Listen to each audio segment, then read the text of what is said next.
Sai Ram, what does living in the present mean to you? When we say living in the present, first thing that comes to our mind is, let's not think about the past. Let's not think about the future. Let's live in this moment fully. Let us experience it completely, wholesome. All this is wonderful. But my question is, when we come for a satsang, when we come to listen to a satsang or give a satsang or experience a satsang in which Swami stories are told, aren't we living in the past? Aren't we revisiting the past? Is this not going to the past?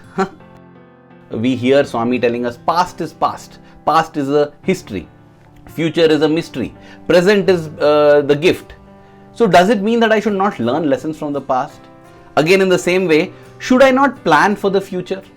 Be it my relationships, be it my financial future, be it my career, whatever, Should I not plan? In fact, Dharma, Artha, Kama, Moksha are given as the four goals, the Purusharthas, the four goals of human life.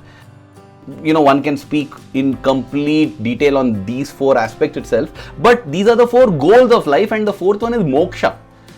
That is planning for the future, right? Because right now I am not in that state of moksha. So should I not plan for the future? Should I not learn from the past? What does it mean by living in the present?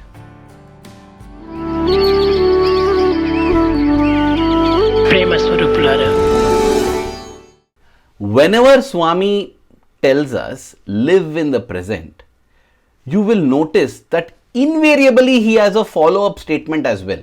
He says, it is not ordinary present, it is omnipresent. And for long I used to just quote this. Live in the present, it is not ordinary present, it's omnipresent. Live in the present, it's not ordinary present, it's omnipresent. Without even understanding what it means. There is a reason why Swami always adds that it is not ordinary present, because it means that it is not the ordinary present the way we are thinking of. The way we think that, therefore I don't think of the past and future. No. Again, he would follow it up with the beautiful example. This example has been quoted. The example of the seed. Swami would say that the seed is the present.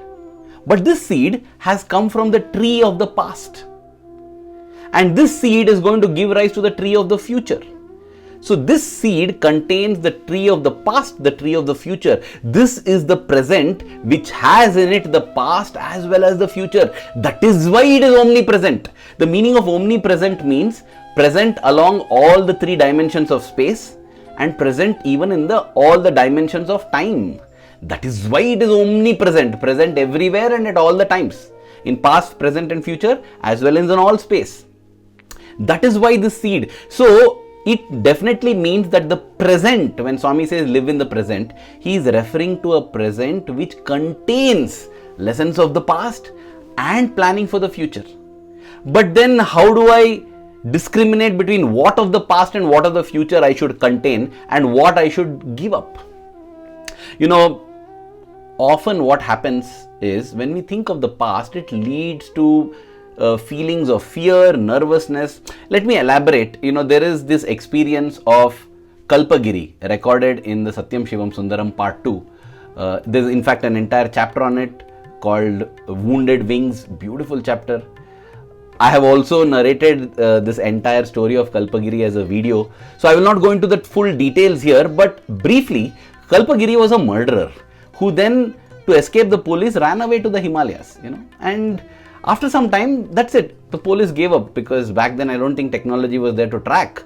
And he, again cutting a long story short, happens to come to Swami, and Swami tells him, throw away that ochre robe. You can't wear the ochre robe, when you have debts to pay.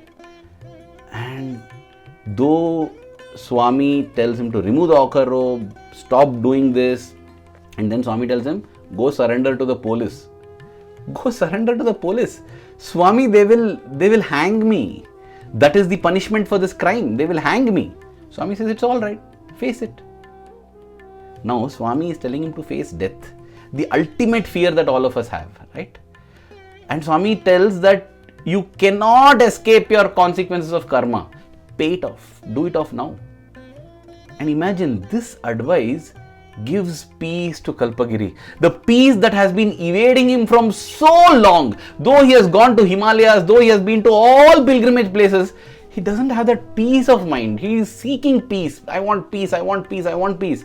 And here Swami tells, go face the police, surrender. And if you are hanged also, no problem, be hanged. So what? Face death. Be courageous. Face the consequences. Go ahead. This advice, imagine a person is coming and you're telling, go get hanged, no problem.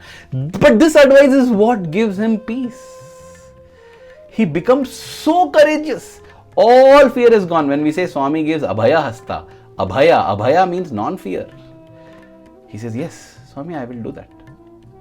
You know what? Again, cutting a long story short, finally it is not the noose that lands around his neck, but a rosary, a japamala that lands around his neck, because Swami gives it to him.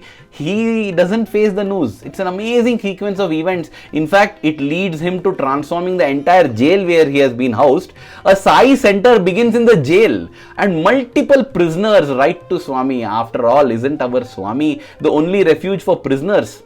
Whether it's in the physical jail or in the jail of this Bhavasagara, Swami is our only hope, and we write to him, and it's a beautiful, beautiful story. But see, this is what happens. Swami, when he says, don't think of the past, it doesn't mean you forget the things and escape. No. The past should no longer cause fear in me. I am at peace with the past. The past no longer bothers me. That is what is meant by don't think of the past. When Swami says don't think of the past, it's about the frustration, the irritation, the anger, the worry, the guilt, the fear. Give up the fear of the past. That is what Swami is saying. Not the lessons of the past. Give up the fear, have the lessons and be at peace. Being at peace when I think of the past. That is what is meant by being in the omnipresent. I am at peace with the past. So too with the future. The example of Parikshit comes to mind. Parikshit is told that in 7 days' time a snake will bite and you will die. No way for you to escape death. No, death. I am bringing up death both in case of Kalpagiri as well as Parikshit, because that is the greatest fear. Possibly as youngsters, as youth, we don't have it because we don't think we are going to die.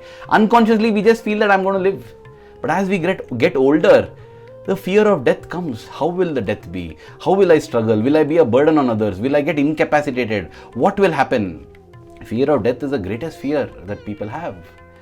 So, when Parikshit gets to know the fear of death, what does he do?